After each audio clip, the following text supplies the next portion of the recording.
They mocked the waitress for her scars, laughing like she was nothing. Then a voice cut through the room, calm, cold, dangerous. The Mafia boss stood, walked to her side, and kissed her scarred cheek in front of everyone.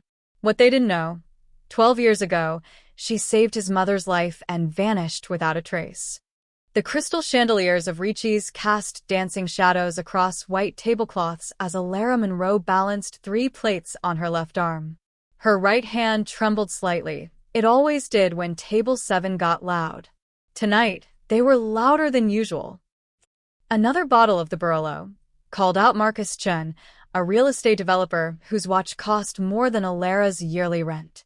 His companions, 2 lawyers and a cosmetic surgeon, laughed at something on his phone. Alara approached with her practiced smile, the one that never quite reached her eyes. "Right away, sir."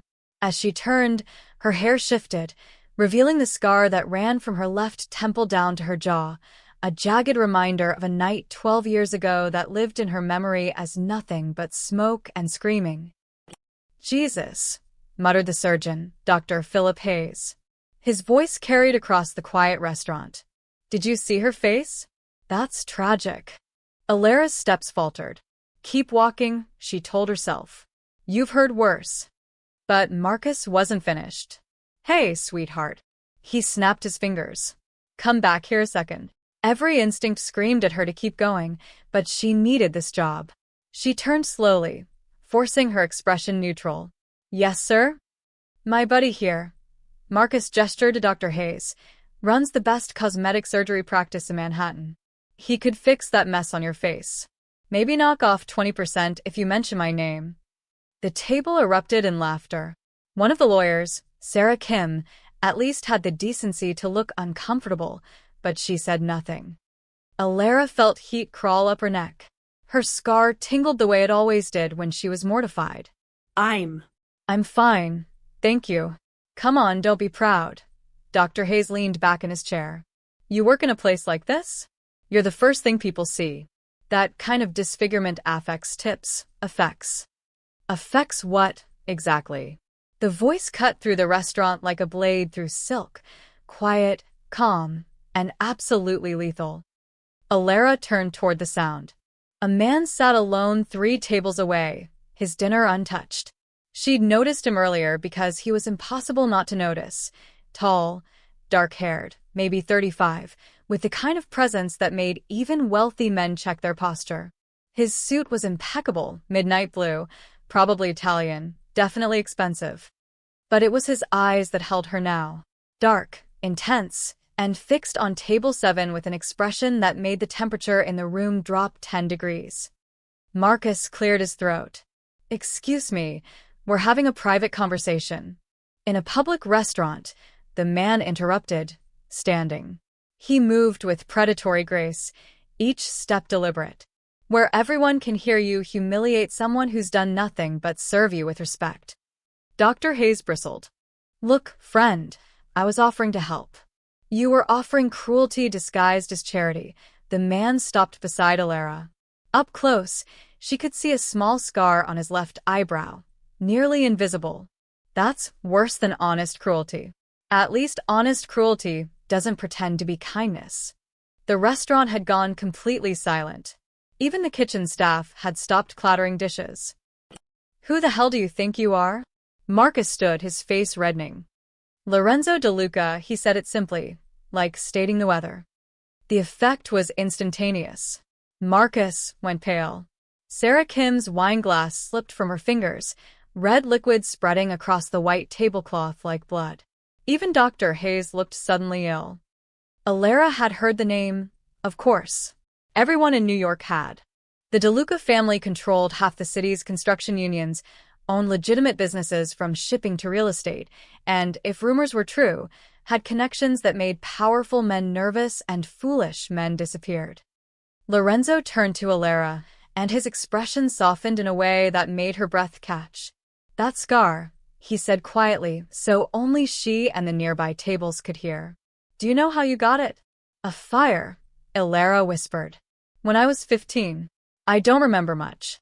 Something flickered across Lorenzo's face, recognition, Pain. Something deeper. My mother has a matching scar. On her left shoulder. She got it the same night. Alara's world tilted. What? December 19th, 12 years ago. A warehouse fire in Red Hook. His voice was steady, but his jaw was tight. Someone pulled my mother from the flames, dragged her through broken glass and burning debris, saved her life while getting hurt in the process. He paused. The girl who saved her was 15 years old. She disappeared before the ambulances arrived. We never found her to say thank you. Alara's knees went weak. Fragments of memory crashed through her mind. Heat, smoke, a woman's hand in hers, someone screaming, "Run. Just run."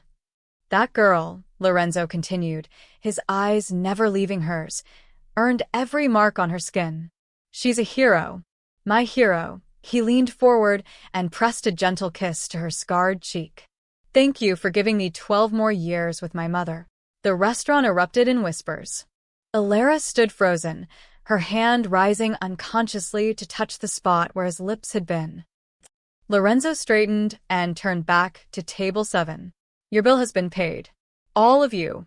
Leave generous tips. His smile was cold. And, doctor? If I ever hear you've offered your services to anyone with that kind of condescension again, you'll find your malpractice insurance suddenly very difficult to renew. Manhattan's a small island. Remember that. He walked back to his table, placed several $100 bills beside his untouched meal, and left without another word. Alara stood in the center of the restaurant, trembling. Around her, the whispers grew louder, but she barely heard them. Her mind was spinning through memories she'd thought were lost.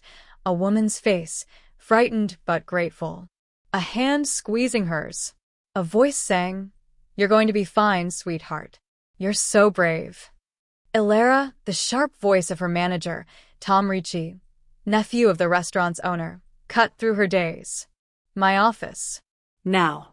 She followed him on numb legs, knowing somehow that everything had just changed, though she couldn't yet understand how or why. All she knew was that Lorenzo DeLuca had just connected her to a past she'd been told to forget, and something told her that was only the beginning. Tom Ricci's office smelled like cheap cologne and expensive whiskey. He slammed the door hard enough to rattle the framed photos of his uncle's restaurant empire on the walls. What the hell was that? Tom's face was crimson, a vein pulsing at his temple. Do you have any idea what you just did? Alara stood with her back straight, though her legs still felt unsteady. I didn't do anything. Those customers were insulting me, and Mr. DeLuca? Mr. DeLuca, Tom laughed, but there was no humor in it. Lorenzo DeLuca just paid every table's bill in my restaurant. Do you know what that means? That he's generous? It means he marked this place. Tom paced behind his desk like a caged animal. The DeLucas and my uncle have history. Bad history. And you just gave Lorenzo DeLuca an excuse to walk into our restaurant and make a scene. He was defending me. He was making a power play. Tom whirled on her. You think he cares about some waitress? The DeLucas don't do charity, Alara. Everything they do is calculated. He jabbed a finger toward the door. That little performance out there? That was Lorenzo DeLuca sending my uncle a message. And you were the messenger. Alara's hands clenched into fists. So, I should have just stood there while those people humiliated me? Yes. Tom's voice cracked. That's exactly what you should have done. You smile, you take their tips, and you keep your head down. That's the job. That's not a job. That's abuse. Tom's expression hardened. You're suspended. 2 weeks, no pay. And if my uncle decides you're more trouble than you're worth, don't be surprised when you're looking for work somewhere else. The words hit like a physical blow. Tom, please. I need this job. My rent is due next week. Should have thought of that before you became the center of a Mafia publicity stunt. He turned his back to her. Clean out your locker. I don't want to see you here until November 15th. If then. The rain started as Alara pushed through the restaurant service entrance into the alley. Cold, bitter, thoroughly miserable, perfectly matching her mood. She'd grabbed her coat and her tips from tonight, a pathetic $43, and walked out without looking back. Her sneakers splashed through puddles as she headed toward the subway. The streets of Manhattan's West Side were busy even at 11 p.m., full of people with places to go and money to spend. None of them noticed the waitress with the scarred face, trying not to cry. Lorenzo's words echoed in her head with every step. December 19th, 12 years ago. A warehouse fire in Red Hook. She remembered waking up in a hospital bed, her face wrapped in bandages. A social worker had told her she'd been found unconscious near a burned building. No ID, no memory of how she got there. The doctors said trauma could cause temporary amnesia. They'd kept her for 3 days, treating her burns, waiting for someone to claim her. No one ever did. She'd been placed in foster care, bounced between homes for 3 years until she aged out of the system at 18. The scar became her constant companion, a reminder of a past she couldn't remember and a future that always felt one step away from falling apart. But now Lorenzo had given her something, a piece of her story. She'd saved someone. She'd been brave. The thought made her chest tight with an emotion she couldn't name. By the time Alara reached her studio apartment in Queens, she was soaked through. She kicked off her shoes, peeled off her wet coat, and collapsed onto her second-hand couch. Her phone buzzed, a text from her roommate Rachel, who worked night shifts at Mount Sinai. Heard what happened. Tom's an ass. You okay? News traveled fast in the restaurant world. Alara typed back. Been better. Lost 2 weeks' pay. She tossed the phone aside and stared at the water-stained ceiling. 2 weeks without income meant she'd have to dip into her emergency fund, the pathetic $800 she'd been saving for nursing school. 1 step forward, 3 steps back. Story of her life. Her laptop sat on the coffee table, old and slow but functional. She opened it and typed into the search bar, Lorenzo DeLuca. The results flooded in.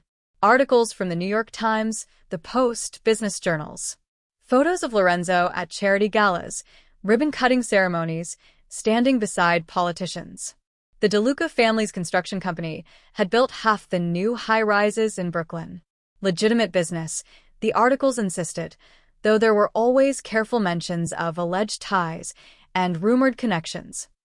Then she found an older article from 12 years ago. Warehouse fire in Red Hook claims 2 lives, injures 3. Her hands trembled as she clicked it. The article was brief. A fire at a DeLuca family warehouse had killed 2 security guards and injured 3 others, including Maria DeLuca, 48, who was pulled from the building by an unidentified rescuer before flames consumed the structure. Mrs. DeLuca was treated for severe burns and smoke inhalation. Investigators are looking into possible arson. Alara stared at the accompanying photo.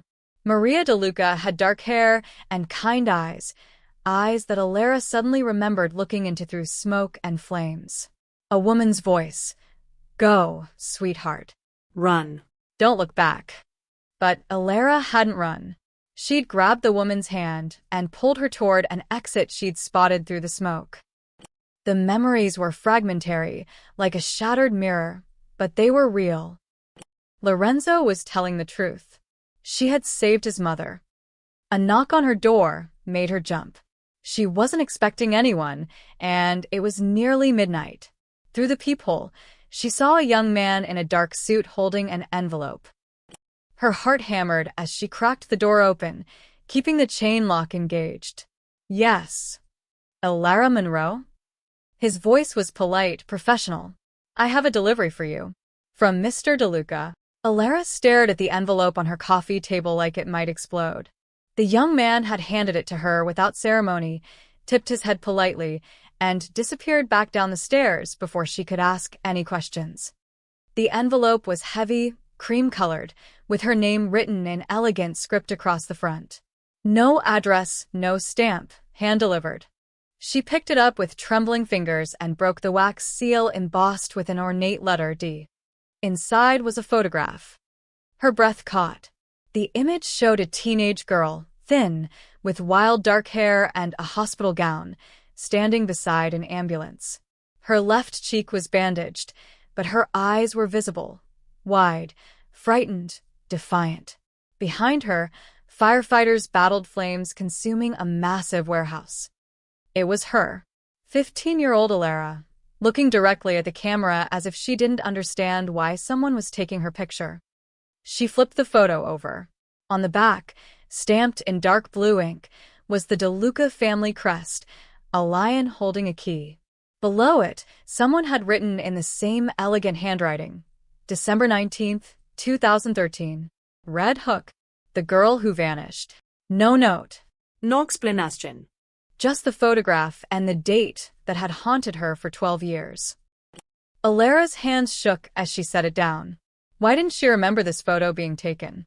Why couldn't she remember anything clearly from that night except fragments, smoke, heat, a woman's hand? She grabbed her phone and texted Rachel, "Do you still have that contact at the hospital?" The records person.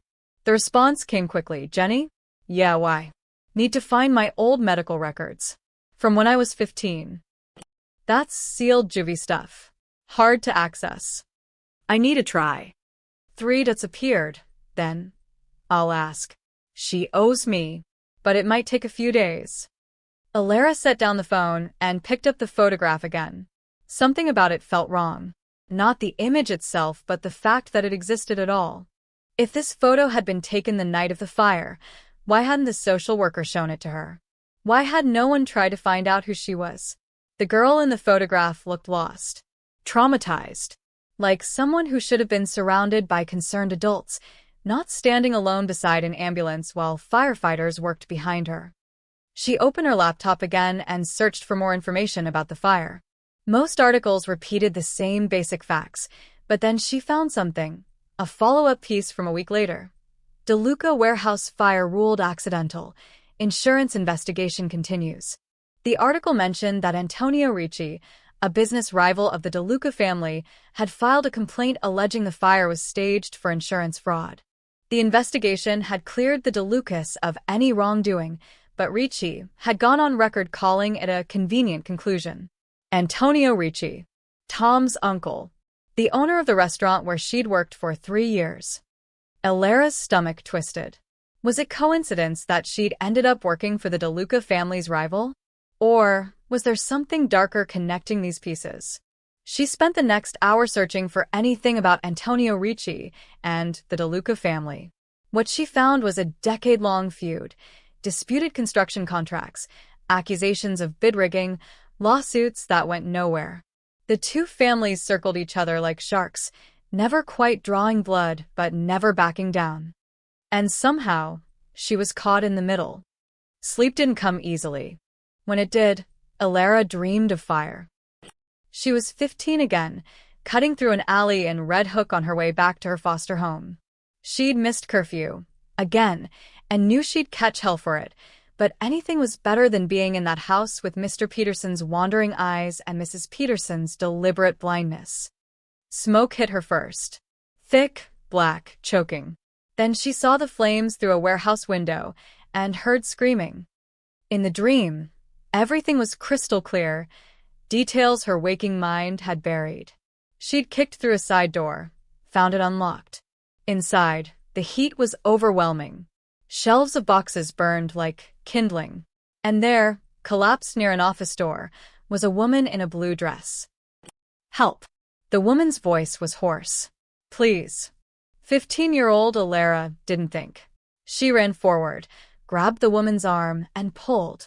The woman was heavier than she looked, but terror gave Alara strength. They stumbled toward the exit together, the woman leaning on her shoulder. Then the ceiling groaned. "Run," the woman screamed, pushing Alara forward. "Go!" But Alara held on. They burst through the door together as something exploded behind them, a fireball that sent them both sprawling onto the pavement. After that, the dream became confused. Voices. Sirens. Someone lifting her. The woman's hand gripping hers. "Thank you, sweetheart. Thank you." Then darkness. Alara woke gasping, her cheek burning as if the fire had touched it again. She pressed her palm to the scar and waited for her heartbeat to slow. It was 3 in the morning. Rain still pattered against the window. and she knew, with absolute certainty, that Lorenzo De Luca had told her the truth. But he'd also left her with questions. Why had she vanished from the hospital? Who had taken that photograph? And why, after 12 years, had no one tried to find her until now? She picked up the photograph again, studying every detail. In the background, barely visible, was a man in a dark coat walking away from the ambulance. He was blurred, but something about his posture seemed familiar. Alara grabbed her laptop and pulled up a photo of Antonio Ricci from his restaurant's website. Same height, same build, same way of carrying himself. Her blood ran cold. What if it wasn't coincidence? What if Ricci had known exactly who she was when he'd hired her 3 years ago? And if he'd known, what else had he been hiding? The next morning, Alara woke to another knock on her door. This time, it was barely 7 a.m., and she answered in sweatpants and an oversized Columbia University t-shirt she'd found at Goodwill. Through the peephole, she saw a woman in her late 50s, elegant, with silver-streaked dark hair and kind eyes that Alara recognized instantly from her dreams. Maria De Luca. Alara's fingers fumbled with the chain lock. She opened the door slowly, unsure what to say. Alara, Maria's voice broke on her name. May I come in? They sat across from each other at Alara's tiny kitchen table, cups of coffee growing cold between them. Maria couldn't stop staring at her, tears streaming down her face.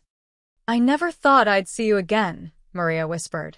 When Lorenzo told me last night that he'd found you, that you'd been working at Ricci's restaurant of all places, I couldn't sleep. I had to come. Alara's throat was tight. I don't understand what happened that night. Why I can't remember. Why no one ever found me. Maria reached across the table and took Alara's hands. Her grip was warm, steady. Because someone made sure you wouldn't be found. Someone who needed you to disappear. Who? Antonio Ricci. Maria's expression hardened. That fire wasn't an accident, Alara. It was arson. Ricci paid someone to burn down our warehouse. We had evidence he was using shell companies to underbid us on city contracts, stealing work that should have been ours. The proof was in that warehouse. Alara's coffee cup trembled in her hands. But the investigation was compromised. Ricci had connections in the fire department, in the police. They ruled it accidental before our lawyers could even file an appeal. Maria's jaw tightened. We lost everything that night. The warehouse, our records, our leverage. The insurance payout took 2 years to come through, and by then, Ricci had expanded his empire. He bought his first restaurant with money that should have been ours. And me. Maria's eyes filled with fresh tears. You saved my life. I was in the office that night, working late, when the fire started. The exits were blocked. Whoever said it wanted to make sure anyone inside didn't get out. I would have died if you hadn't found me. She touched her left shoulder reflexively. I still have the scar from when part of the ceiling collapsed. You pulled me through burning debris, sweetheart. A 15-year-old girl I'd never met risked her life for me. Alara's vision blurred. I remember bits and pieces. Your voice telling me to run. Your hand in mine. When we got outside, I passed out from smoke inhalation. When I woke up in the hospital 3 days later, I asked about you. Begged the nurses to find the girl who saved me. Maria's voice cracked. They said no one matching your description had been admitted. No records, no name. I thought maybe I'd imagined you in my delirium. But Lorenzo didn't. He spent months searching. We even hired private investigators. How did I end up in foster care with no memory? Maria's expression turned dark. I didn't know until last night. Lorenzo has resources now that he didn't have 12 years ago. He made some calls, pushed some people. What he found, she paused, steadying herself. You were admitted to Brooklyn Methodist under a Jane Doe. A nurse documented your injuries, took your photograph for identification purposes. But the next morning, your file was flagged by someone in administration. Your records were sealed, your photograph removed from the system. You were transferred to social services before anyone could ask questions. Ricci, Alara breathed. We believe so. He had someone in the hospital administration on his payroll. We're still tracking down exactly who. But the timing is too perfect. You were the only witness who could confirm someone else was in that building that night. Someone who could testify that the fire was deliberately set. Maria squeezed her hands tighter. He made you disappear, Alara. And then, years later, when you aged out of the system and needed work, I think he saw an opportunity. To keep me close. To make sure I never remembered. Exactly, Maria's voice was fierce now. He could monitor you, control you. If you ever started asking questions, he'd know immediately. And working in his restaurant, serving his customers, it kept you invisible. Just another waitress with a sad story. Alara felt sick. 3 years. She'd worked for the man who'd stolen her past, who'd tried to kill Maria, who'd built his fortune on lies and ashes. Why did Lorenzo come to the restaurant last night? She asked. How did he even know I was there? Maria smiled sadly. He didn't. It was pure chance or fate, depending on what you believe. He had a business meeting that was canceled, decided to get dinner somewhere quiet. When he saw your scar, she touched Alara's cheek gently. I have the same one. He knew immediately. What happens now? Now. Maria's expression turned steely. Now we make Antonio Ricci pay for what he did. To you, to our family, to everyone he's hurt over the past 12 years. She pulled a card from her purse and slid it across the table. Lorenzo wants to meet with you. Properly this time. We have lawyers, investigators, resources. But we need your help, Alara. We need your testimony. Alara looked at the card, embossed, expensive, with an address in Tribeca. I'm suspended from work for 2 weeks. No income. You'll never work for Ricci again, Maria said firmly. I promise you that. And you'll never worry about rent or bills or nursing school again. Not if you help us bring him down. This is about more than justice, isn't it? Alara met her eyes. This is personal. Maria smiled, but there was steel beneath it.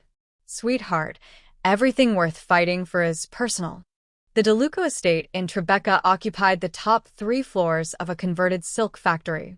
Floor-to-ceiling windows overlooked the Hudson River, and the interior was all exposed brick, dark wood, and art that probably cost more than Alara would earn in a lifetime. Lorenzo met her at a massive dining table covered in file folders, laptops, and photographs. He'd traded his suit jacket for rolled shirt sleeves and looked like he hadn't slept. Thank you for coming, he gestured to a chair. Coffee? My mother said you take it black. Your mother talks about me? Alara sat, feeling out of place in her thrift store jeans. She hasn't stopped since yesterday. Lorenzo's smile was genuine, transforming his severe face into something almost boyish. Fair warning, she's planning to adopt you, if you stay still long enough. Despite everything, Alara laughed. The sound surprised her. Lorenzo opened the nearest folder. I want to be straight with you about what we're dealing with. Antonio Ricci isn't just a restaurant owner. Over the past 12 years, he's built an empire on insurance fraud, extortion, and money laundering. The warehouse fire was just the beginning. He spread photographs across the table. Buildings, documents, bank statements.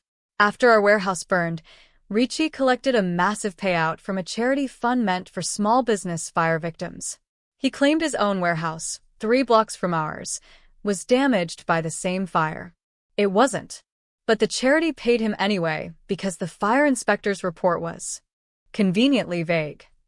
The same inspector who ruled your fire accidental? Exactly. Gerald Morrison, retired now, living in Florida on a pension that shouldn't be as generous as it is. Lorenzo's jaw tightened. We've been building a case against Ricci for years, but he's careful. Everything's hidden behind LLCs, shell companies, offshore accounts. Every time we get close, the trail goes cold. So why now? Why me? Lorenzo met her eyes. Because you're the piece he couldn't hide. You were there, Alara. You saw what he tried to bury. And I think, he paused, pulling out another folder. Alara's breath caught as she recognized the photograph from the envelope, but this time, it was part of a complete file. Admission forms, doctor's notes, treatment records. How did you get these? Let's say I have friends in medical records who believe in justice more than privacy laws, Lorenzo flipped through pages. Look at this. The admitting nurse, Catherine Walsh, documented everything. You had second-degree burns on your hands and face, smoke inhalation, severe trauma. But she also noted something interesting. Patient was clutching a scorched piece of paper when paramedics found her. Document was bagged as potential evidence. Alera's heart hammered. What document? That's the question. Lorenzo pulled out his laptop. Hospital evidence logs show it was transferred to the police that same night. But when I had someone check the police records, there's no mention of any evidence collected from the fire scene involving a Jane Doe victim. It disappeared, along with your identity. Lorenzo's expression was grim. I think you grabbed something from that office before you pulled my mother out. Something Ricci desperately needed destroyed. A desk, papers scattered everywhere, and her 15-year-old self grabbing something instinctively before the heat became unbearable. I can't remember what it was, she whispered. Maybe you don't have to. Lorenzo opened a new folder. 3 months ago, I hired a forensic accountant, someone Ricci doesn't know exists. She's been tracing his money for months, following every transaction, every shell company, every suspicious payment. He slid a spreadsheet across the table. Look at this pattern. The numbers meant nothing to Alera at first, but Lorenzo pointed to highlighted sections. Every year, on December 19th, the anniversary of the fire, Ricci makes a payment. Same amount, $50,000, to an account registered to a Gerald Morrison in Florida. The fire inspector, who ruled both fires accidental and then retired 6 months later with a very comfortable nest egg. Lorenzo's smile was sharp. That's blackmail money, Alera. Hush money. Ricci's been paying Morrison for 12 years to keep quiet about what really happened that night. Alera's mind raced. If you can prove Morrison took bribes, we can reopen the investigation. But we need more. We need Morrison to talk, or we need the original evidence. Lorenzo leaned forward. I'm flying to Florida tomorrow to have a conversation with Gerald Morrison. I want you to come with me. Me? Why? Because you're the victim he helped disappear. You're proof that his report was a lie. Lorenzo's expression softened. And because this is your life he helped steal. You deserve to look him in the eye when we take it back. Alera thought about her empty apartment, her suspended job, her derailed dreams of nursing school. She thought about Antonio Ricci watching her service customers for 3 years, knowing exactly who she was and what he'd done to her. She thought about Maria DeLuca's hand in hers, pulling her through flames. When do we leave? Lorenzo's smile was genuine this time. Tomorrow morning. Pack light. We'll be back by evening. He stood, extending his hand. One more thing. My accountant? She could use an assistant. Someone good with numbers who pays attention to details. The pay is $60,000 a year, full benefits, and you'd be working from here. Alera stared at his hand. You're offering me a job? I'm offering you a purpose. Help us take Ricci down, and you'll never serve another table in your life. She took his hand, her grip firm despite her trembling. When do I start? Gerald Morrison's retirement condo in Clearwater Beach had a view of the Gulf and the kind of quiet desperation that came with too much time to think. He answered the door in cargo shorts and a faded Tampa Bay Buccaneers shirt, his face going pale when he saw Lorenzo. Mr. DeLuca, his voice cracked. I'm retired. I don't have anything to.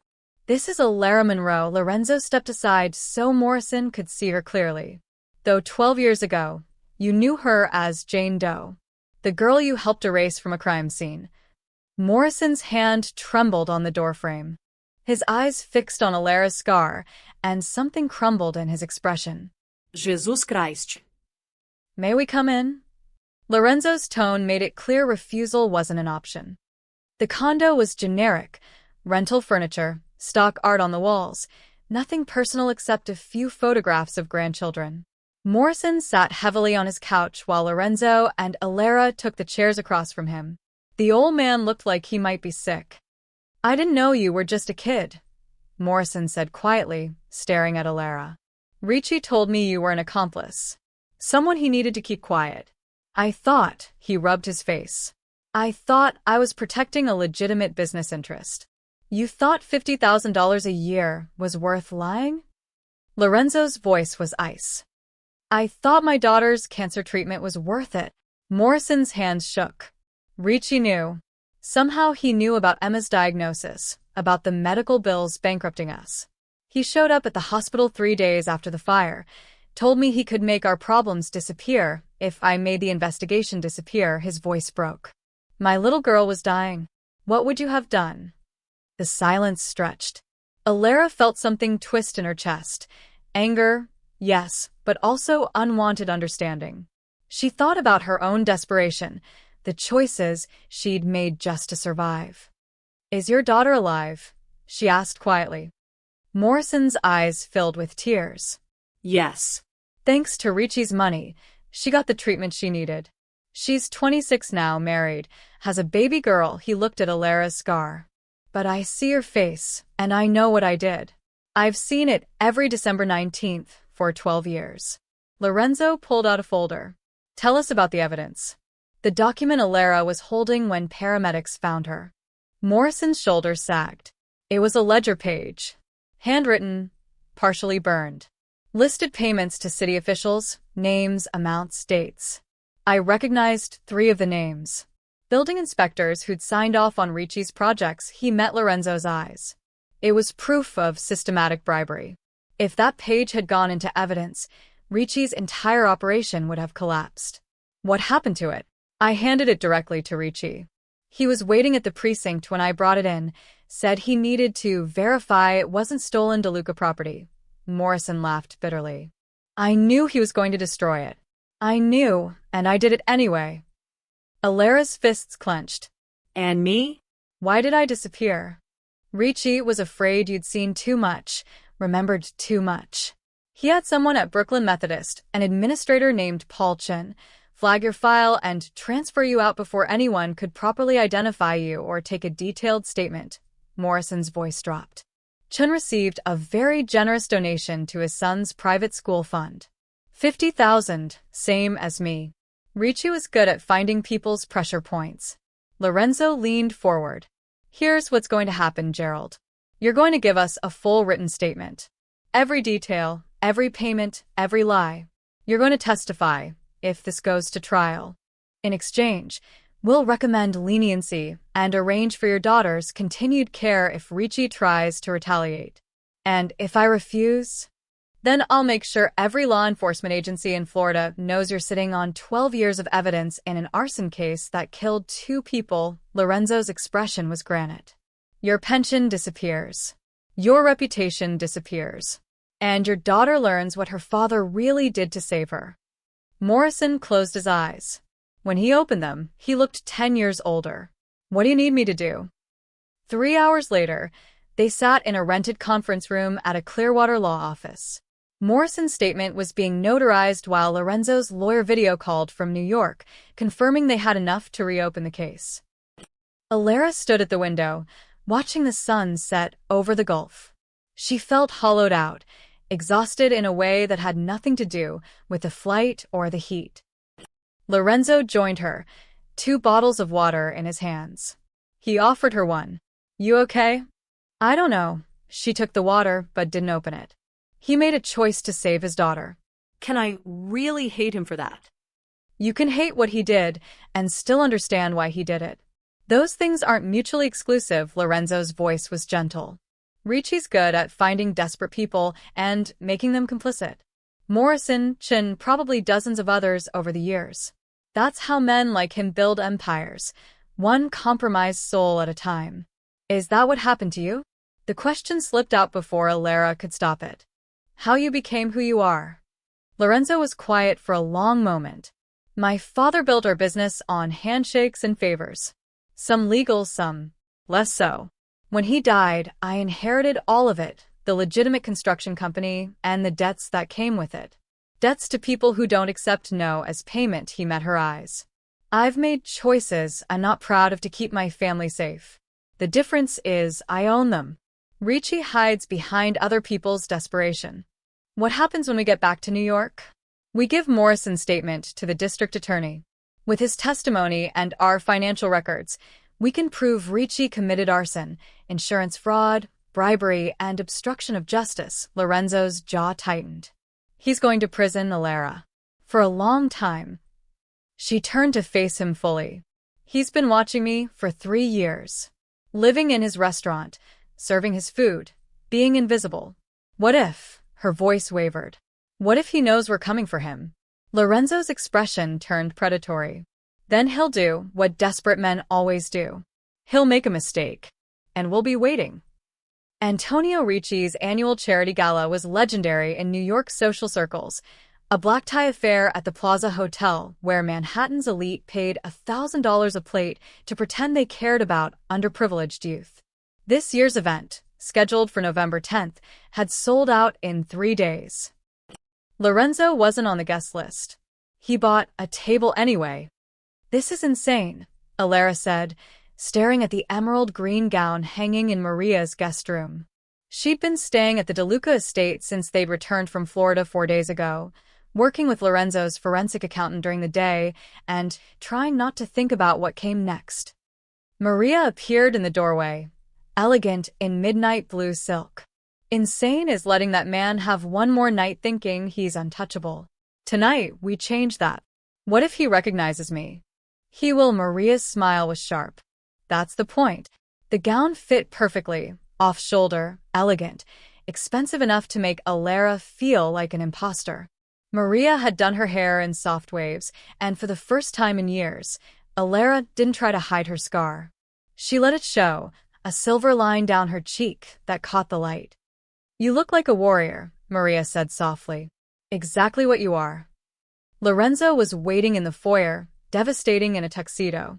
His eyes widened when he saw Alara. You're going to stop traffic.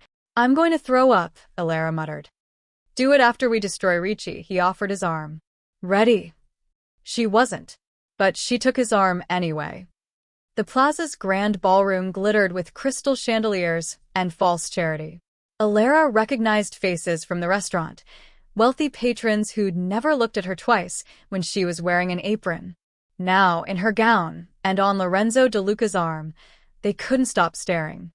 Antonio Ricci stood near the stage, holding court with a group of politicians and business owners. He was shorter than Alara remembered, with silver hair and a smile that never reached his eyes. When he saw Lorenzo enter, his smile froze. When he saw Alara, the champagne glass nearly slipped from his hand. Lorenzo guided her through the crowd with predatory patience. They stopped at tables, exchanged pleasantries, let the whispers build. By the time they reached Ricci's table, half the ballroom was watching. Antonio, Lorenzo's voice carried perfectly. Wonderful event. Always admire a man who gives back to the community. Ricci's composure was impressive, Alara had to admit. Only the tightness around his eyes betrayed his panic. Lorenzo. I didn't see your name on the guest list. Last-minute addition. I couldn't resist supporting such a worthy cause. Lorenzo's hand rested lightly on Alara's back. I don't believe you've been properly introduced to my companion. This is Alara Monroe. The blood drained from Ricci's face. His eyes darted to her scar, then away, then back. Miss Monroe, I believe you worked at one of my restaurants. I did. Alara's voice was steadier than she felt. Until your nephew suspended me for being publicly defended by Mr. DeLuca. Remember? When he kissed my cheek at dinner? The nearby conversations went quiet. People were definitely listening now. A misunderstanding. I'm sure. Ricci's smile was a grimace. Perhaps we should discuss this privately. No need. Lorenzo reached into his jacket and pulled out a manila folder. He set it on Ricci's table with deliberate care, right next to the man's salmon entree. I thought you might want to review these documents before tomorrow's press conference. Ricci didn't touch the folder. What press conference? The one where the Manhattan District Attorney announces the reopening of the investigation into the Red Hook warehouse fire of December 2013. Lorenzo's voice was conversational, but it carried through the ballroom like a bell. You remember that fire, don't you, Antonio? The one where 2 people died and several others were injured, including my mother and a 15-year-old girl who happened to be in the wrong place at the right time. Sweat beaded on Ricci's forehead. That fire was ruled accidental. by a fire inspector who received $50,000 a year for 12 years to keep his mouth shut. Alara spoke now, her voice clear and strong. Gerald Morrison. He gave a full statement 4 days ago.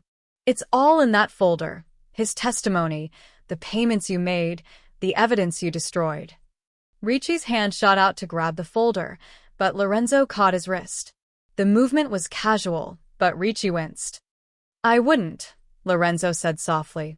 Those are copies. The DA already has the originals. Along with 12 years of financial records showing systematic bribery, insurance fraud, and obstruction of justice, he released Ricci's wrist. You built an empire on my family's ashes. Tomorrow we take it back. The ballroom was completely silent now. Phones were out, people recording, texting, posting. This would be all over social media before dessert was served.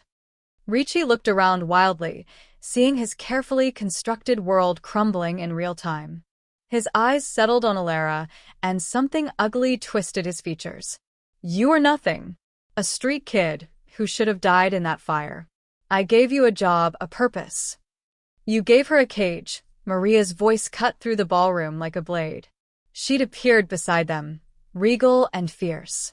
You tried to kill me, murdered 2 innocent guards, and destroyed a child's life to cover your crimes.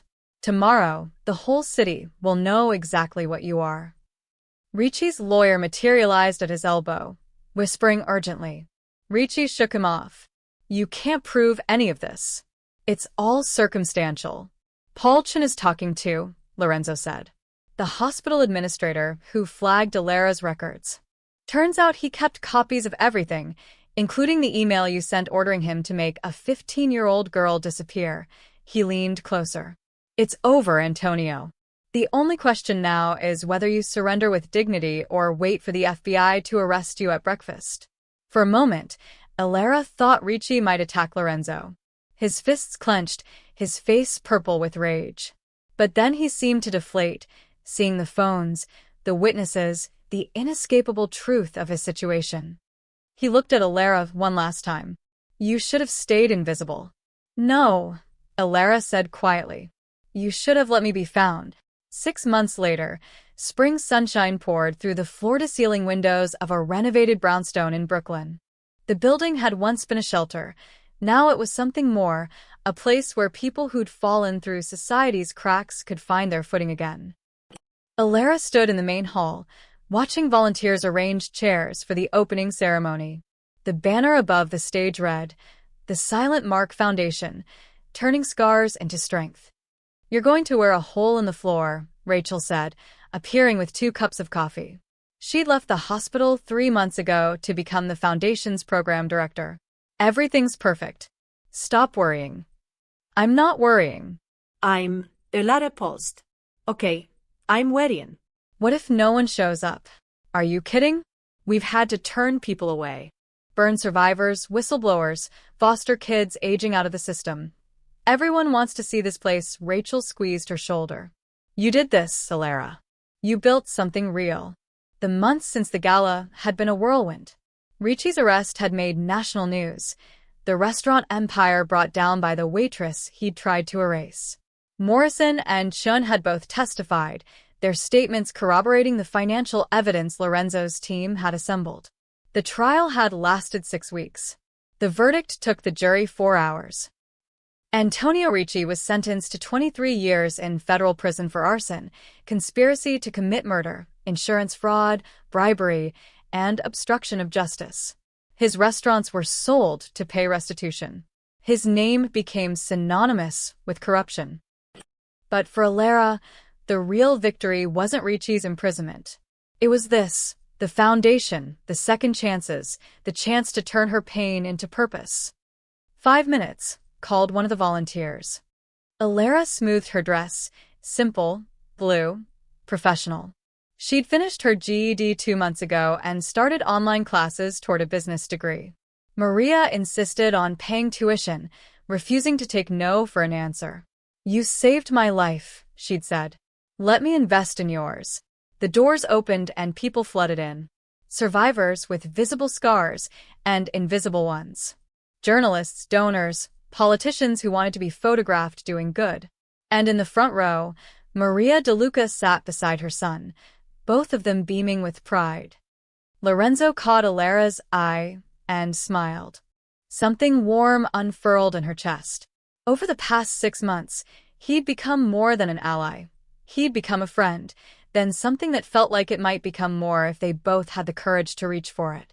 But they'd taken it slow, building trust on foundations stronger than gratitude or shared trauma. The ceremony began with speeches from city officials and foundation board members. Then Maria took the stage, her voice steady as she told the story of the fire, the girl who'd saved her, and the 12 years it took to find her again. "We named this foundation the Silent Mark," Maria said, "because so many people carry scars, visible and invisible, that the world tells them to hide. But scars are proof of survival. They're maps of battles won, not battles lost." She looked directly at Alera. "This foundation exists because one girl refused to run when running would have been easier, because she held on when letting go would have saved her from pain. Her courage saved my life. Now, it's going to help save countless others." The applause was thunderous. Alera felt tears on her cheeks and didn't bother wiping them away. Then it was her turn. She walked to the stage on legs that only trembled slightly and looked out at the sea of faces, people who understood what it meant to be overlooked, dismissed, erased. "I spent most of my life trying to be invisible," Alera began. "I thought if people didn't see me, they couldn't hurt me. If I stayed small and quiet, maybe I'd be safe."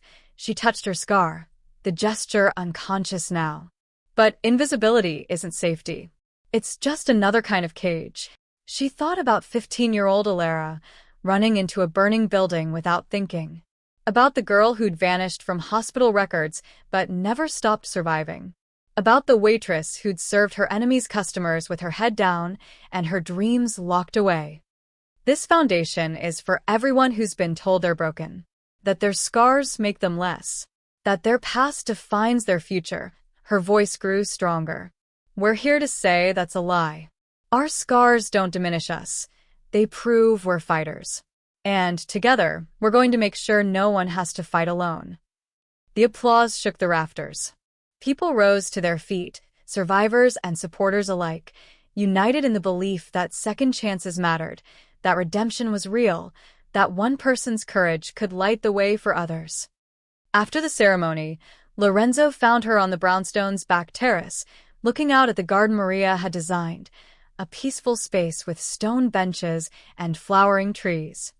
"You were magnificent," he said, joining her at the railing. "I was terrified. Courage isn't the absence of fear. It's doing the right thing anyway." He pulled a small velvet box from his pocket. "My mother wanted you to have this. We were going to wait, but she insisted it had to be today." Inside was a gold pendant shaped like a flame, delicate and beautiful. Alera lifted it carefully, watching it catch the sunlight. "The fire that scarred you gave me back my family," Lorenzo said quietly, echoing words he'd spoken months ago in a restaurant when everything changed. "But it also gave me you. And that's a gift I'll spend the rest of my life being grateful for." He fastened the pendant around her neck, his fingers gentle against her skin. When she turned to face him, his eyes held a question he didn't voice. Not yet, but soon. Alera touched the flame resting against her heart and thought about the girl she'd been and the woman she'd become. About the scars that had almost destroyed her, but instead had led her here, to purpose, to family, to a future she'd stopped believing was possible. "Thank you," she whispered, "for seeing me when I couldn't see myself." Lorenzo took her hand, and together they walked back inside, where Maria was already planning the foundation's first fundraiser, where Rachel was signing up new volunteers, where survivors were finding community and hope. The scar on Alera's cheek caught the afternoon light as she smiled, no longer something to hide, but a badge of honor. A reminder that she'd walked through fire and emerged not broken, but forged into something stronger. The flame that had marked her would now guide others home. And that, Alera thought as Lorenzo's hand squeezed hers, was the truest kind of justice, the kind that didn't just punish wrongdoing, but transformed pain into healing. The kind that turned invisible girls into unstoppable women. The kind that proved scars could be beautiful when they told stories of survival. 3 months after the foundation's opening, Alara was working late in her office when her phone buzzed with an unknown number. She almost ignored it. Journalists still tried to reach her occasionally, but something made her answer. Alara Monroe? The voice was unfamiliar, male, with a slight Brooklyn accent. Who is this? My name is Detective Marcus Webb, NYPD. I need to speak with you about Antonio Ricci. In person. Tonight, if possible. Alara's stomach dropped. Ricci's in prison. That's what we need to talk about. Are you at the foundation? 20 minutes later, Detective Webb sat across from her in the conference room. He was in his 40s, with tired eyes and the rumpled look of someone who'd been working too many hours. He slid a photograph across the table. It showed a man in his early 30s, lean, dark-haired, with cold eyes. Do you recognize him? Alara studied the face. Something about it tugged at her memory, but she couldn't place it. No. Should I? His name is Vincent Ricci, Antonio's son from his first marriage. He's been living in Europe for the past 15 years, running his father's offshore business interests. Webb's expression was grim. 2 days ago, he flew into JFK. Yesterday, Gerald Morrison was found dead in his Florida condo. Carbon monoxide poisoning. Made to look like an accident. The room tilted. Morrison testified against Ricci. Exactly. And this morning, Paul Chin, the hospital administrator who helped bury your records, was hit by a car in Queens. Driver didn't stop. Chen's in critical condition. Webb leaned forward. Miss Monroe, someone is eliminating witnesses. We believe Vincent Ricci is finishing what his father started. Alara's hands went numb. Why are you telling me this? Because you're the star witness. The one who put Antonio away. And Vincent blames you for destroying his family's empire. Webb pulled out another photo. This one showed Vincent at JFK, and he was looking directly at the security camera with a smile that made Alara's blood run cold. We have him under surveillance, but he's careful. Trained in counter-surveillance, has resources, connections. He's dangerous, Miss Monroe. And I think he's coming for you. Then arrest him. For what? Being in New York? We have no proof he's connected to Morrison's death yet, and the hit-and-run on Chin happened in a blind spot. No camera footage, no witnesses. Webb's frustration was evident. I'm here to warn you and offer protection. We can put you in a safe house. No. Alara's voice was firm despite her fear. I'm not hiding. Not again. Miss Monroe. I spent 12 years invisible because of that family. I'm not disappearing now. She met his eyes. But I need to tell Lorenzo. Webb nodded slowly. Mr. DeLuca should know. But be careful who else you tell. Vincent has money, which means he has people. We don't know who might be on his payroll. After Webb left, Alara sat in the dark office, her mind racing. She thought about Morrison, the broken man who'd tried to do the right thing in the end, and Shun, fighting for his life in a hospital bed. Both had helped bury her once. Now they were paying the price for their confessions. She pulled out her phone and called Lorenzo. He answered on the first ring. Alara? It's almost midnight.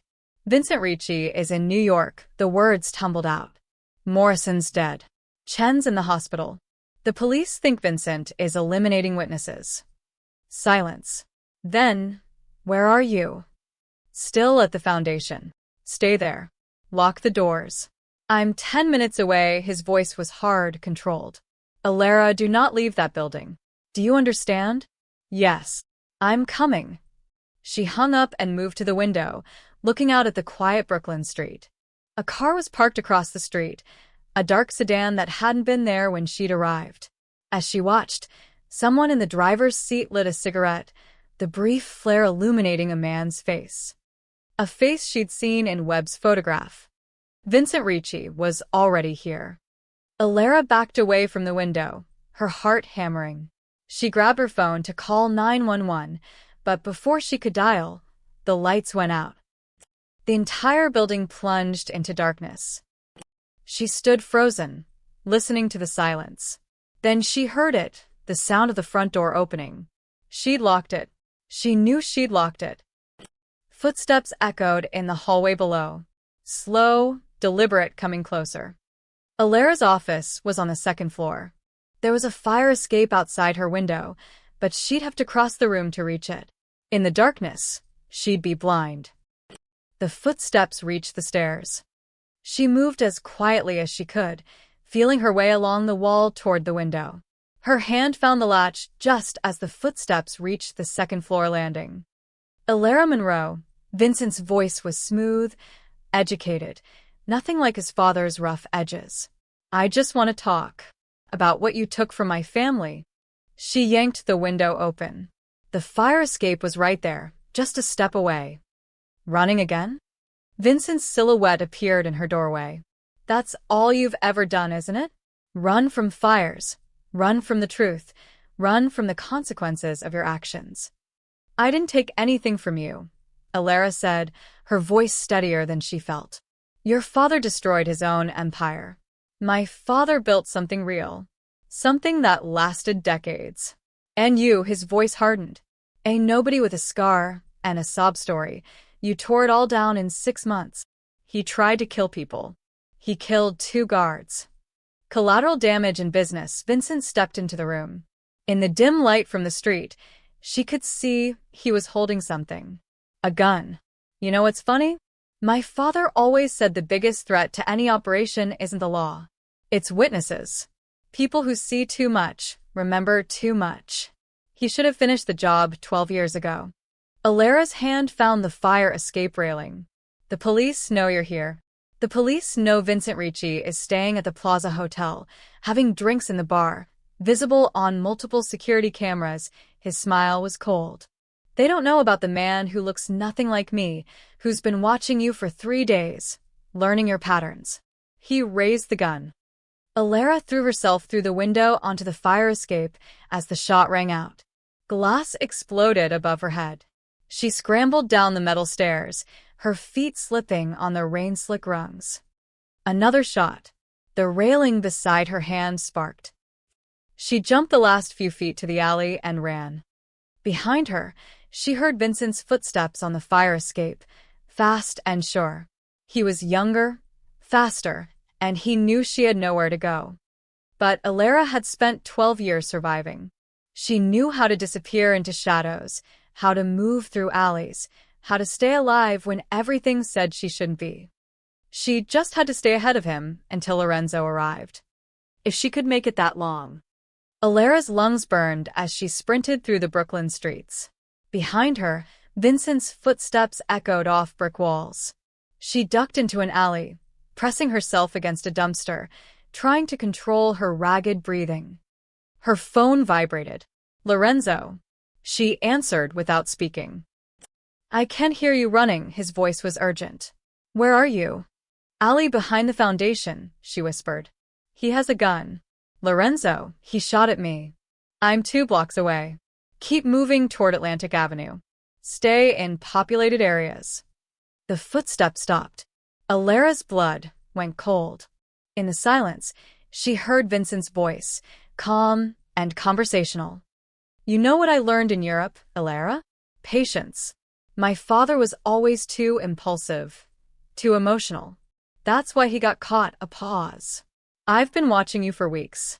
I know you drink coffee at the same cafe every morning. I know you visit Maria DeLuca on Tuesdays. I know Lorenzo drives you home most nights.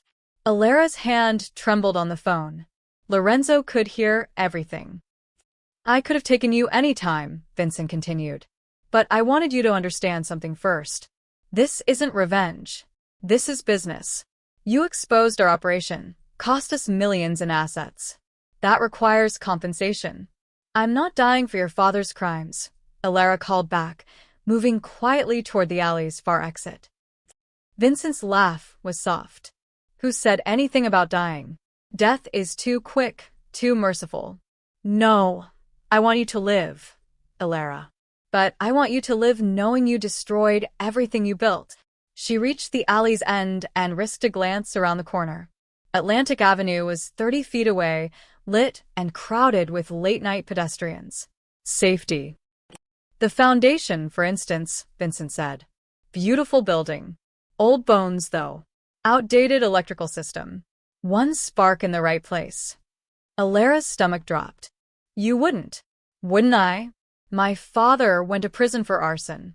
Seems poetic to use his methods. His voice grew closer. And Maria DeLuca, such a kind woman. Still recovering from that fire 12 years ago. Her heart isn't what it used to be. Stress can be so dangerous at her age. Rage flooded through Alara, drowning out fear. You touch her, and Lorenzo will. Lorenzo will what? He's not his father. Old Dominic DeLuca would have handled this the traditional way. Quick, quiet, permanent. But Lorenzo? Vincent stepped into view at the alley's entrance. He plays by rules. That's his weakness. Alara ran for Atlantic Avenue. People turned to stare as she burst onto the sidewalk, a disheveled woman with terror in her eyes. Vincent holstered his gun and followed at a casual walk, just another pedestrian on a Brooklyn street. A black SUV screeched to a halt at the curb. Lorenzo jumped out, his eyes finding Alara immediately. She ran to him, and his arms closed around her, solid and safe. You're okay, he murmured against her hair. You're okay. Vincent stopped 20 feet away, his hands visible and empty. In the streetlight, he looked like any young professional, expensive jacket, designer jeans, easy smile. No one would guess he'd just been hunting a woman through alleys. Lorenzo DeLuca, Vincent's tone was pleasant. We finally meet. I've heard so much about the man who destroyed my father. Your father destroyed himself, Lorenzo's voice was ice. And if you come near Alara again, they'll never find your body. Empty threats. You're better than that. Vincent glanced at the crowd gathering around them, phones out, recording. See? Witnesses everywhere. You can't touch me without consequences. But I can touch everything you care about whenever I want. Fire inspectors can be bribed. Building codes can be overlooked. Accidents happen. Lorenzo's expression didn't change, but Alara felt his body tense. What do you want? What my family is owed. $10 million. Payment for the assets seized when my father was convicted. Vincent's smile was cold. You have 72 hours. Wire the money to the account I'll send, or the foundation burns. And maybe Maria's estate too. So many old buildings in Tribeca. Such fire hazards. I'll go to the police. With what evidence? I'm just a tourist having a conversation. My lawyers will have me out in an hour. Vincent stepped backward, melting into the crowd. 72 hours, Lorenzo. Clock's ticking. He disappeared into the night. 30 minutes later, they were in Lorenzo's car, racing toward the DeLuca estate. Alara's hands wouldn't stop shaking. He's not going to stop, she said. Even if you pay him. I'm not paying him, Lorenzo's jaw was tight. But he's right about one thing. I can't touch him without proof. Not without starting a war that'll hurt everyone around me. Then what do we do? Lorenzo was quiet for a long moment. When he spoke, his voice was different. Harder, darker. We give him what he wants. Or rather, we make him think we are. I don't understand. Vincent's smart, but he's arrogant. He thinks he's untouchable because he's careful. Lorenzo's hands tightened on the steering wheel. But everyone makes mistakes. We just need to make him believe he's won. Draw him out into the open. Use me as bait, Alara said quietly. No. Absolutely not. Lorenzo, she turned to face him. He's already targeting me. At least this way, we control the situation. It's too dangerous. Living in fear is more dangerous, Alara's voice was firm. We end this now. Together. Lorenzo looked at her for a long moment, and something shifted in his expression. Not agreement, but understanding. If we do this, we do it my way. With backup, with planning, with every precaution. Agreed. He pulled out his phone and made a call. Marcus? It's Lorenzo DeLuca. We need to talk about Vincent Ricci. A pause. No, not protection. I'm thinking something more proactive. As Lorenzo spoke with the detective, Elara stared out the window at the city, lights blurring past. She thought about Vincent's cold eyes, his threats against Maria, against everything she'd built. She'd run from fire once. She'd been invisible for 12 years. But she wasn't that frightened girl anymore. This time, she was walking into the flames with her eyes open. And she wasn't alone. The plan was simple, which meant it was probably insane.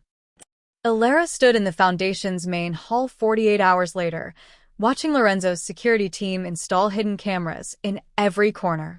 Detective Webb paced near the windows, speaking quietly into his radio. Outside, unmarked police cars were positioned on every block. "You don't have to do this," Maria said for the 10th time. She'd arrived an hour ago, insisting on being present despite Lorenzo's protests. "Vincent is dangerous.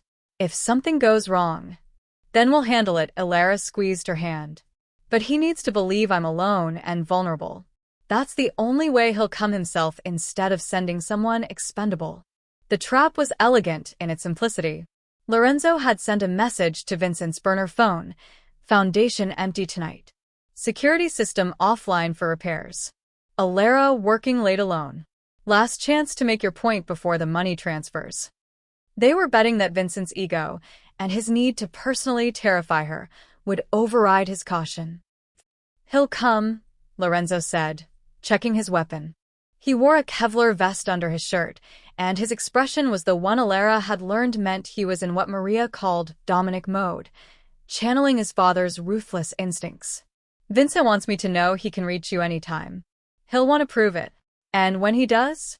Elara asked. "We get him on camera, making explicit threats. Armed trespass. Attempted assault. Enough for Webb to hold him while we dig into his finances." Lorenzo's eyes met hers. "But the second it goes wrong, you run. Promise me." "I promise." It was a lie, and they both knew it. At 9 p.m., everyone cleared out. The lights in most of the building went dark, leaving only Elara's second-floor office illuminated. She sat at her desk, laptop open, pretending to work while her heart hammered against her ribs. Lorenzo was in the basement with half his security team. Webb and 2 detectives were in the building across the street. Maria was safely at the estate with armed guards, despite her furious objections. The waiting was agony. At 9:47, the motion sensor on the roof access door chimed in Elara's earpiece. Webb's voice followed. "Movement on the roof. Single individual. Stand by." Elara's hands clenched. Vincent was coming from above, avoiding the street-level surveillance. Smart. Footsteps overhead. Then the sound of the roof access door opening. He was inside. Elara forced herself to keep typing, to look absorbed in work. Her earpiece crackled with Lorenzo's voice. "I see him on camera. Second-floor hallway. He's checking doors." The footsteps grew closer. Elara could hear him testing doorknobs, moving methodically toward her office. Her office door was unlocked, an obvious invitation, but Vincent's arrogance would make him take it anyway. The footsteps stopped outside her door. The knob turned slowly. Vincent stepped inside, and Elara's breath caught. He was wearing gloves and carrying a red gas canister. Not a gun, something worse. Working late. Vincent set the canister down carefully. Dedicated. "I respect that." Elara stood slowly, putting the desk between them. "The building's empty. Whatever you're planning is already done." Vincent smiled. "I placed 3 other canisters throughout the building while you were sitting here. Gasoline mixed with accelerant. This place will burn so hot, so fast, there won't be enough left to investigate properly. You'll never get away with it, won't I? I'm on camera at a restaurant in Manhattan right now, or rather, someone who looks remarkably like me is." "Paid him very well." Vincent pulled out a lighter. "By the time anyone figures out it was arson, I'll be back in Europe. And you'll be a tragic headline. Foundation director dies in fire. Cruel irony for burn victim." In her earpiece, Lorenzo's voice was urgent. "Moving in. 30 seconds." Elara needed to keep Vincent talking. "Your father would be ashamed." At least he had the courage to face his enemies. Vincent's expression darkened. My father was weak. He got emotional, got caught. I'm cleaning up his mess. He flicked the lighter, flame dancing. Nothing personal, Ilera. Just business. He tossed the lighter toward the gasoline canister. Everything happened at once. Lorenzo burst through the door, weapon drawn. NYPD, drop it. But Vincent was already moving, diving behind Ilera's desk as the lighter fell. Ilera lunged forward, catching it before it hit the canister, the flame singing her palm before she crushed it out. Vincent came up with a gun, aimed at Lorenzo. The shot was deafening in the small room. But Vincent didn't fire at Lorenzo. He fired at the window, shattering it, then threw himself through the opening onto the fire escape. Go! Lorenzo shouted to his team. Back exit. But Ilera saw something Lorenzo didn't. Vincent wasn't running down, he was climbing up toward the roof. And in his hand was a phone, thumb hovering over the screen. A remote detonator. The other canisters, Ilera screamed. He's going to. The explosion came from the first floor. Heat and sound slammed through the building. Flames erupted from the stairwell, cutting off their exit. Vincent's voice echoed from above, triumphant. Backup plan, Lorenzo. The building burns either way, but now you burn with her. Smoke filled the office. Lorenzo grabbed Ilera's arm, pulling her toward the window. Fire escape. Now. They climbed out onto the metal platform, but flames were already licking up from below. The foundation, her foundation, built on hope and second chances, was being consumed. Up. Lorenzo pushed her toward the ladder. Roof. They climbed through choking smoke, the metal rungs hot beneath their hands. Behind them, windows exploded from the heat. Sirens wailed in the distance, but they'd never arrive in time. They reached the roof to find Vincent waiting, gun trained on them. Poetic, isn't it? He smiled through the smoke. You pulled my father's world down around him. Now I pull yours down around you. Lorenzo stepped in front of Ilera, shielding her. It's over, Vincent. The building's surrounded. You can't escape. Neither can you. Vincent's smile was insane. We all burn together. Behind him, the roof access door burst open. But it wasn't police.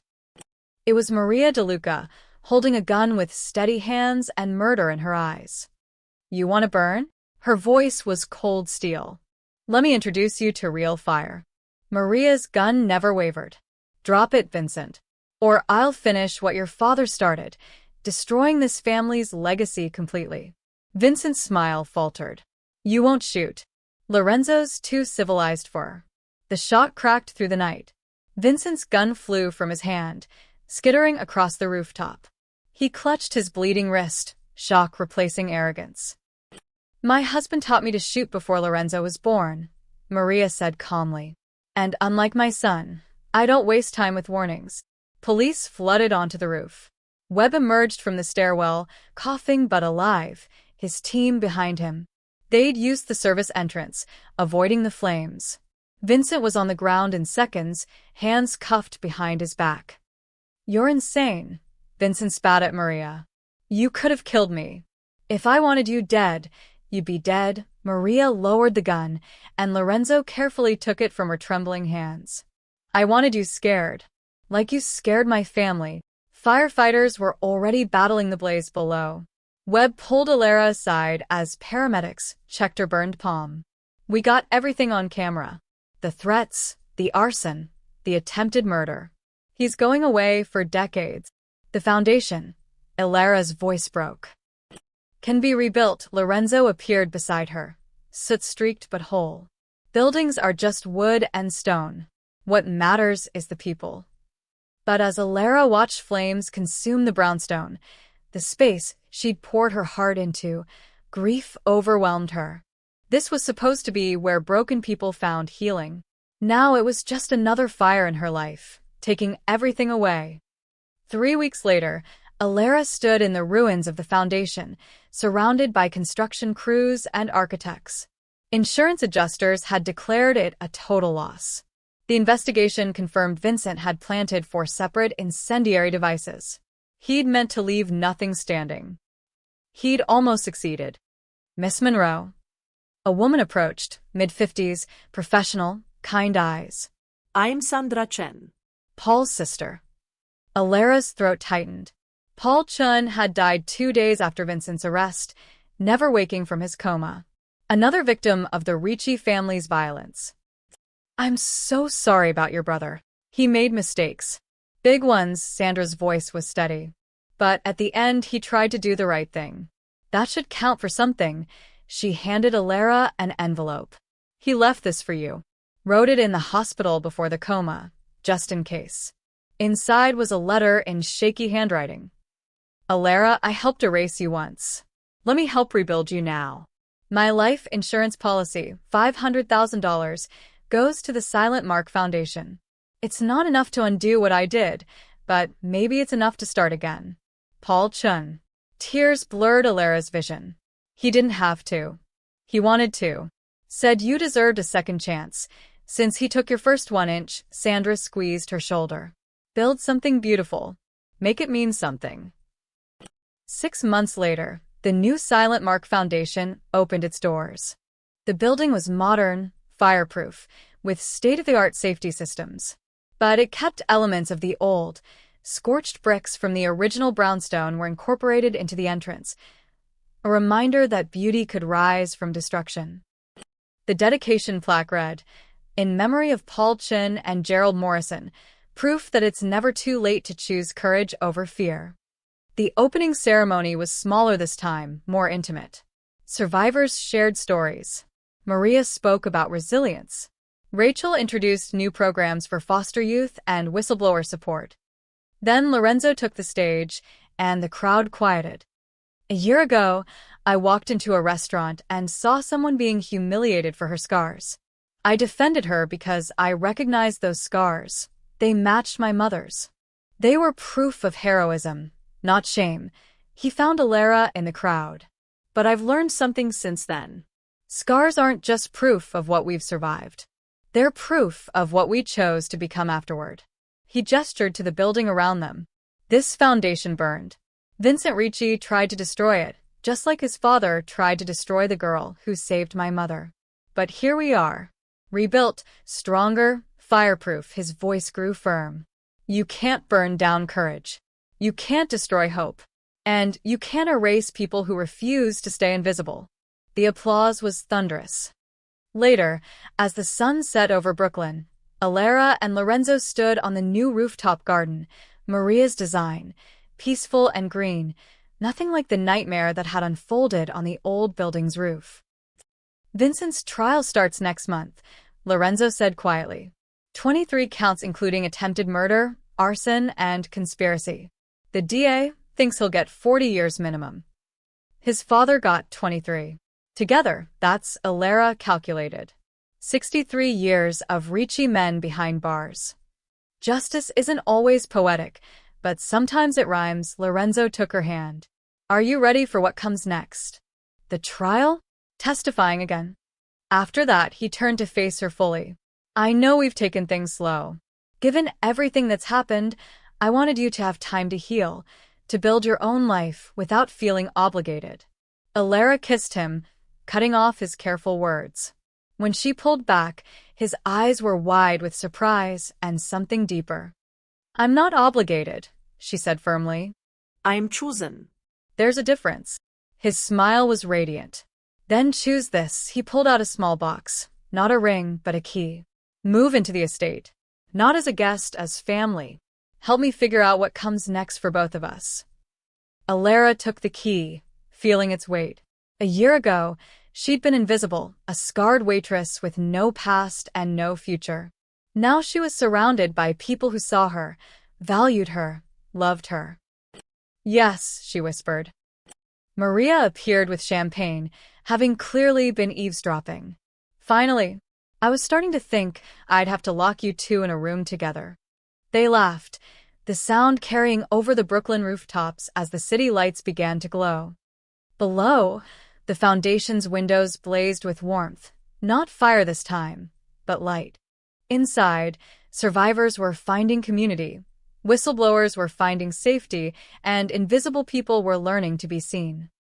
Alara touched the flame pendant to her throat and thought about the 15-year-old girl who'd run into a burning building without thinking.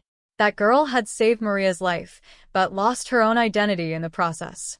It had taken 12 years, 2 fires, and 2 generations of Ricci men to get it back. But she had it now, not just her past, but her future. Not just survival, but purpose.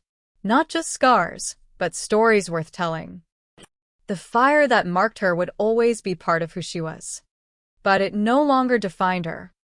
She was Alara Monroe, Foundation Director, whistleblower, survivor, and, finally, someone who'd stopped running from the flames and learned to carry her own light instead.